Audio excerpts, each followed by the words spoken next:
Hi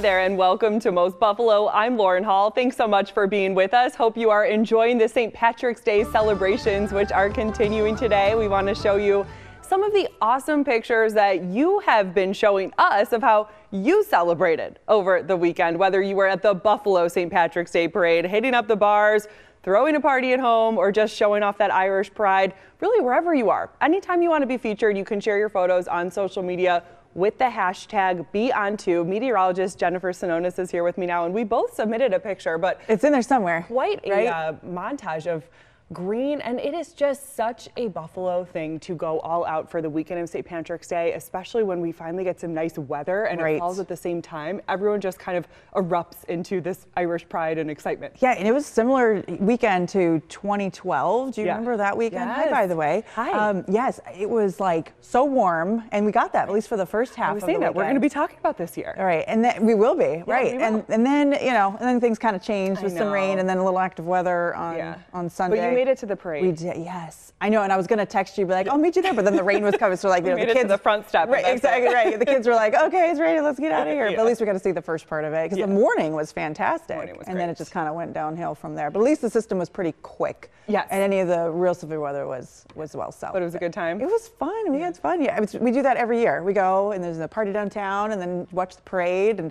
depending on the weather, how long you watch it, and then keep moving. And Daisy had fun. Yeah, she had her first. She's Irish. Her first, girl, right? Her first so St. Patrick's Day. She had plenty of St. Patrick's outfits. Yeah, she did make some memories. They're rare. You can see us. Yeah, we made it to the front step, and then the rain started, and we said, okay, that's as far as we made it. But that's how it goes sometimes. But you got the outfits on. You got the first St. Patrick's Day pictures. Yes. Check. Right, moving on to the next thing. And that's what we're going to do right now. So some Buffalo State students are also showcasing their talents to a global fashion brand based right here in Buffalo. This is a really cool program. The students got the chance to use materials donated by New Era Cap to make one-of-a-kind pieces for the company's Design-a-thon. Coordinators hope that the challenge builds up their fashion resumes. Yes, this is really fun. This is amazing. The students are, bonding. They're having this really great creative experience, but the whole point of this is to get them, into a global fashion brand and then get job placements. Winning team will receive a paid internship at New Era this summer. They did this last year, and they actually put the winning designs on display at New Era at the flagship store on Delaware Avenue in downtown Buffalo. So student work on display in their windows. So much talent. So much talent. I didn't get that skill. Like designing clothes. My grandma's good. My mother-in-law's amazing at it. I didn't get that skill. I got more the sciencey. I'll just stick with the science. But like, what if one of your kids needs something repaired? Can you fix it? I can sew a hole. Yeah. No, you'd want to sew up a hole. Yeah, sew up a hole. Exactly. Or maybe I'll just bring it in.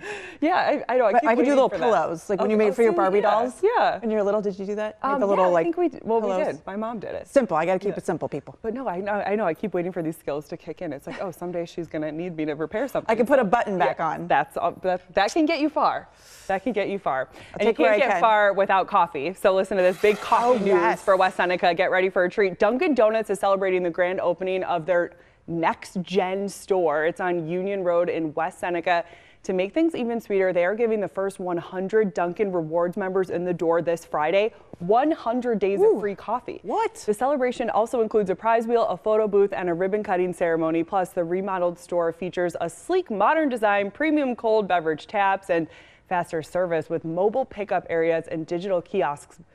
But 100 days of free coffee? That's like a third of a year of free coffee. So you have to have the Dunkin' app. Okay. And you have to be one of their rewards members. And then if you're one of the first 100 people in the door Friday, I know. I bet those lines will be long. That'll save me a lot of money. It'll save me long. I'm sure we'll do a follow-up story on that. I know. Long lines. Yeah. Where's Jen? There I am. Yeah, and the offering sounded good, what you could get for your free coffee. There's a lot. Yeah, a lot of. Not just the free coffee. I know. I love the coffee. Oh, I'm reading this one. Okay. Registration is now open for the annual JP Morgan Corporate Challenge. Done this race many times. Yes. So fun, especially when it's good weather. It's a 3.5-mile run and walk in Delaware Park happening on June 12th.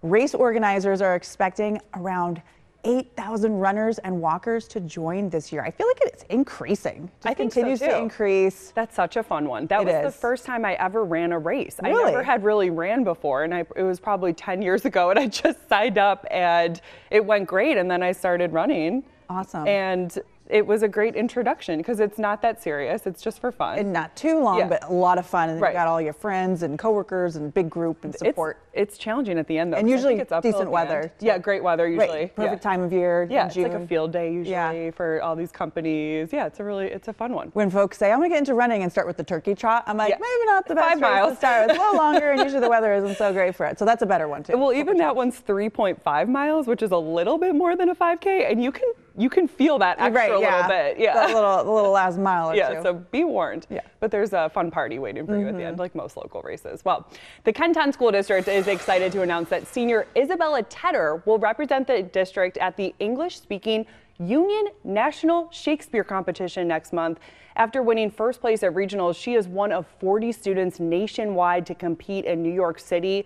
The competition challenges students to perform a Shakespearean monologue and sonnet. Isabella will prepare with theater professionals before performing at Lincoln Center. The winner will earn a spot at Oxford University's Midsummer Conservancy program. Whoa, big stuff. Way to go, Isabella. That is really good. If you had to perform a Shakespearean monologue, would you be able to? Me? I don't know. I guess it depends on which one. I remember How much practice I Yeah, I know. I wonder which one she did too. I think we're going to hear more about that. But I do remember. Yeah, let me ask you that. Well, I remember in high school doing Macbeth. Okay. And I remember. Oh, so you already know. You're like, I'll do this one. Yes. And I have done it before. And one of the male students in the class, for some reason, was playing Lady Macbeth. And he did an amazing performance. Like, everyone was really on their feet. Did anyone record it? I don't think so. It was just for reading it in the class. It wasn't a performance or anything. But it was very moving. Nowadays, it'd be recorded and on social. You can find it. Yeah. And back then, it's like, I don't even know. It's on a DVD somewhere. Well, it's stayed in my memory all these years. Tape recorder. Yeah. All right. Well, speaking of theater, we're going to move right on over to our guests who are standing by from Shays Performing Arts Center because they have an exciting collaboration going on with Resurgence Brewery. So over here right now are Brian Higgins, President and CEO of Shays, and Jeff Ware here from Resurgence. And we are celebrating the theater's 100th anniversary with a limited edition Centennial IPA. It features the iconic blade design on the label, and a portion of the money raised from each can sold will support Shays' arts education and historic preservation efforts. The drink is now at Resurgence and concession stands at Shays. So Brian and Jeff, thanks so much for being here today. And you brought the beer. So how's it doing so far? It's been out for a week or so?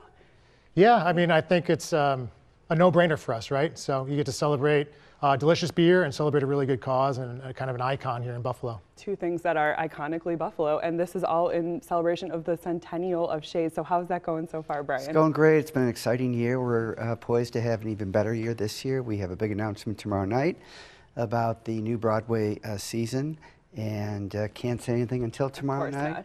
Jeff and his family, immediate and extended, have been great friends of Shays, and this collaboration just works. You know, Jeff and his family have made a big investment into downtown Buffalo, or the periphery of downtown Buffalo.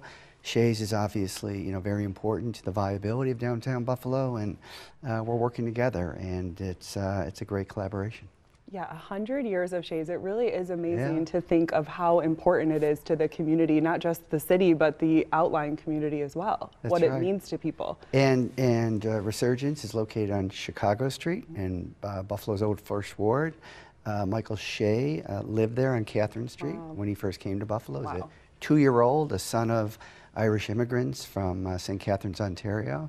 Wow. So there's a lot of connections here. Certainly. Just the fact that the brewery is named Resurgence. And that's really so much of what we're celebrating is kind of the revival of the city, and Shays is a huge part of that. And you're going to be having an event on Thursday to celebrate this beer and to celebrate the 100 years as well. Yeah, we're going to be kicking it off right at the brewery. I mean, it's, again, a no-brainer for us. We're super proud to be supporting something that's such a big part of our community. We think, you know, the brewery is a big part of our community, and people support us from a community standpoint, and we want to support the community.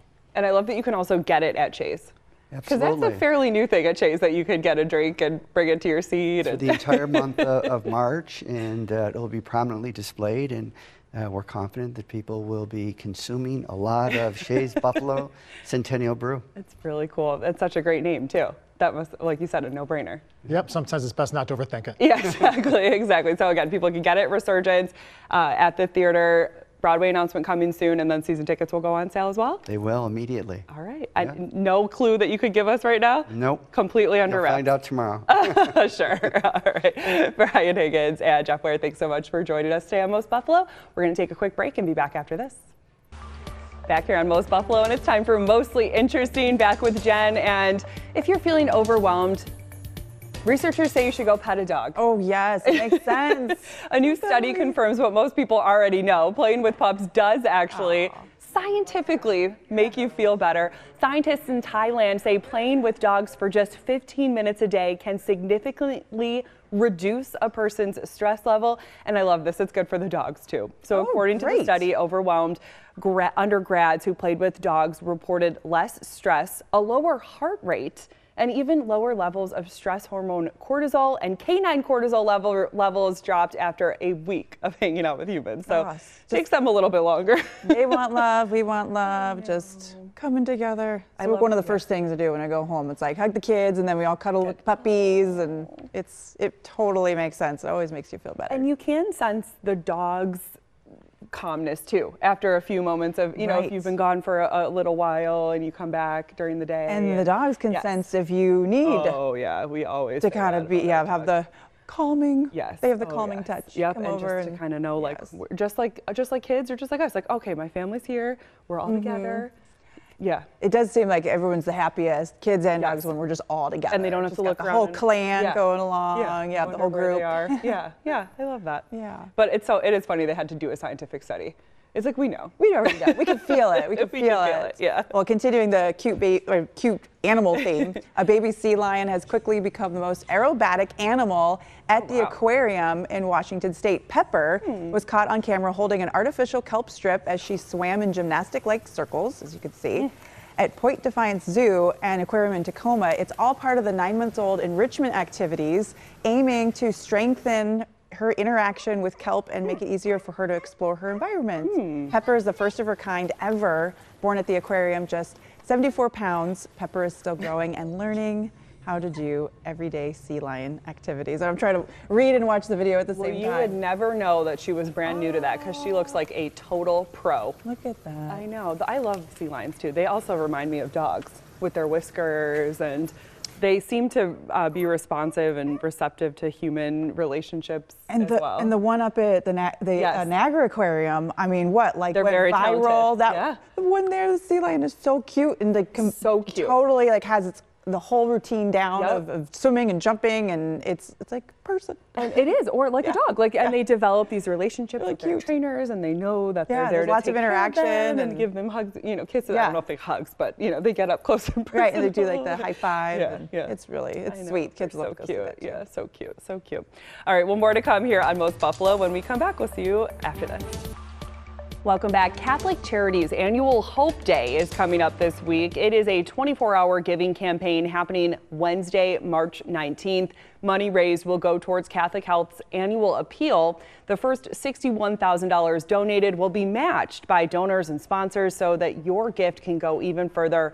And the goal is to raise $8.5 million by June 30th. This is to support the Fund for Health. So joining us live in studio right now is Catholic Charities President and CEO, Deacon Steve Schumer. Thanks for coming on the show. Well, Lauren, thank you for having me. So tell us about the appeal as a whole. The big goal is $8.5 million.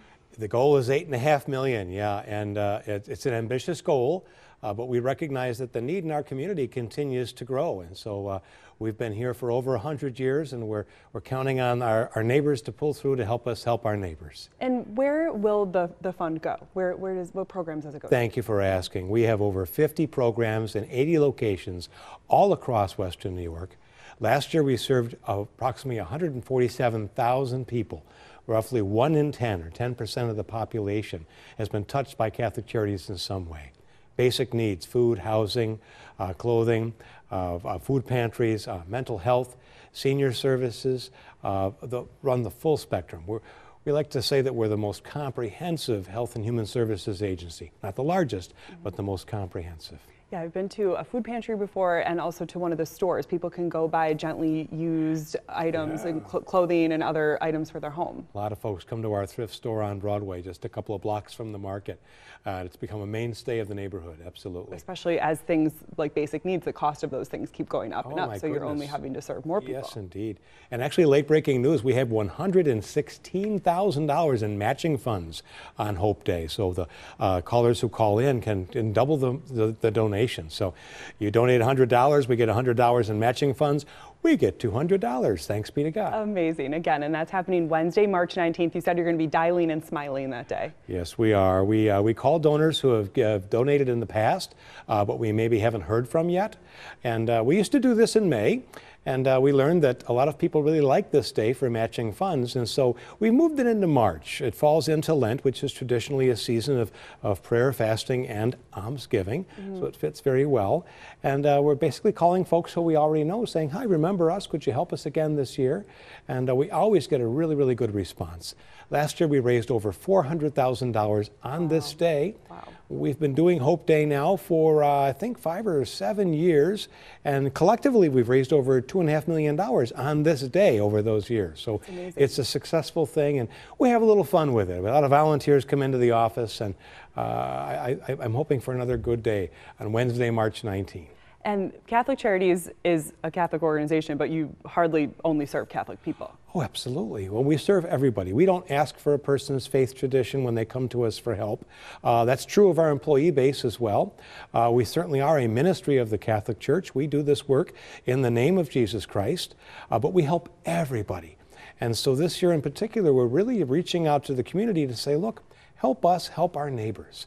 It's help for all, and in order to do that, we need help from all. And what's the best and easiest way that people can help? You know what? They can call us on the telephone, 218-1400, area code 716-218-1400.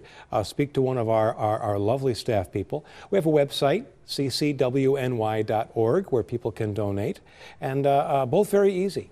Deacon Steve, thank you so much for coming in on Most Buffalo. We hope it goes great on Wednesday, March 19th, and hopefully you'll be able to let us know what the grand total is. Amen. Thank you very much for the opportunity. That's right. That was Catholic Charities President and CEO Deacon Steve Schumer. Again, thanks for being here. We appreciate it. And we thank you for joining us today for Most Buffalo as well. We'll see you back here live on Thursday. And you can always watch Most Buffalo right here on WGRZ+. Download it on your TV and watch for free. Thanks again for joining us. Have a great day.